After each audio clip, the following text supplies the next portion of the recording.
Bonjour, vous êtes avec le prophète Stéphane Nerpla. Aujourd'hui, nous allons parler de la parabole des 10 vierges qui se situe dans la Bible à Matthieu, chapitre 25, verset 1. Donc, je vais lire pour vous.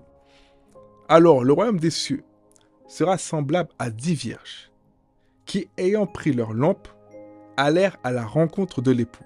5 d'entre elles étaient folles et 5 d'entre elles étaient sages. Donc, je m'arrête là. Dans la Bible, vous verrez souvent qu'il y a 2 camps. Il n'y a pas 3 camps. C'est-à-dire que soit on suit Jésus, soit on est un païen. La Bible dit qu'il n'y a pas, on ne peut pas servir 2 maîtres. Soit on suit Dieu, on sert Dieu, soit on sert le diable.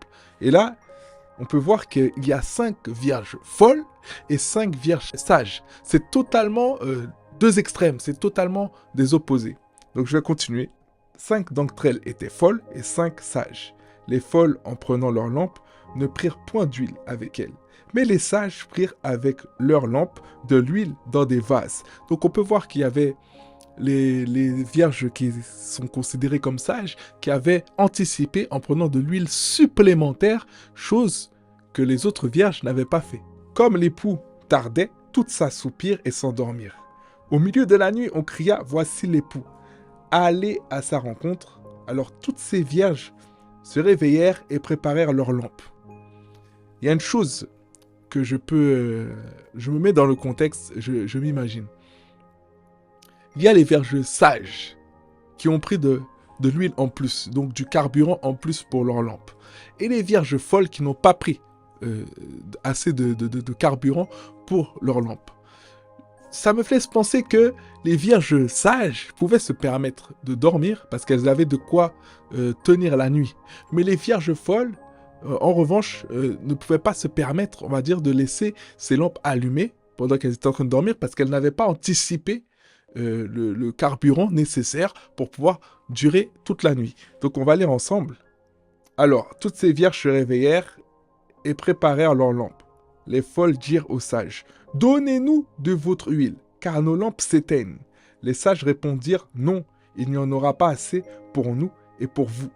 Allez plutôt chez ceux qui en vendent et achetez-en pour vous. » Il y a une chose aussi là qui m'interpelle. Et ça me fait penser à des situations de la vie. Il y a des personnes qui se lèvent pour aller travailler, qui transpirent tout au long de la journée pour gagner leur vie, pour avoir leur salaire. Il y a d'autres personnes qui préfèrent dormir, qui ne payent pas le prix, mais qui vont se permettre de demander aux autres de l'aide alors qu'ils ne payent pas le prix.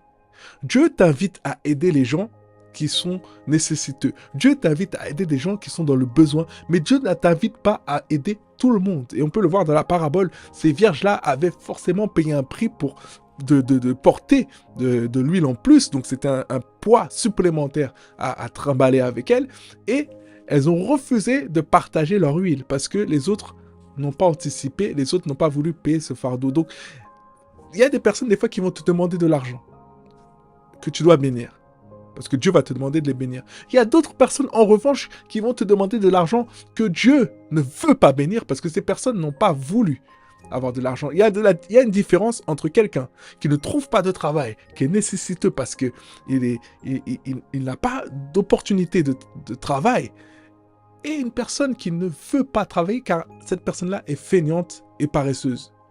Tu dois bénir cette personne qui en veut, qui cherche, mais tu ne peux pas bénir cette personne qui a le travail mais qui ne veut pas aller travailler. Pendant qu'elles allaient en acheter, l'époux arriva. Celles qui étaient prêtes entrèrent avec lui dans la salle des noces, et la porte fut fermée. Plus tard, les autres vierges vinrent et dirent « Seigneur, Seigneur, ouvre-nous » Dans la vie, il faut être prévoyant. Dans la vie, il faut anticiper les choses. Dans la vie, il ne faut pas attendre la dernière minute, il ne faut pas procrastiner. Parce qu'une fois que la porte est fermée, elle est fermée. La Bible nous dit que c'était trop tard. C'était trop tard. L'époux répondit « Je vous dis en vérité, je ne vous connais pas, je ne vous connais pas. » C'est-à-dire que, une fois que la porte est fermée, vous avez raté votre opportunité. C'est-à-dire, par exemple, tu as un entretien d'embauche à 8 heures et tu viens à 9 heures. La porte sera fermée.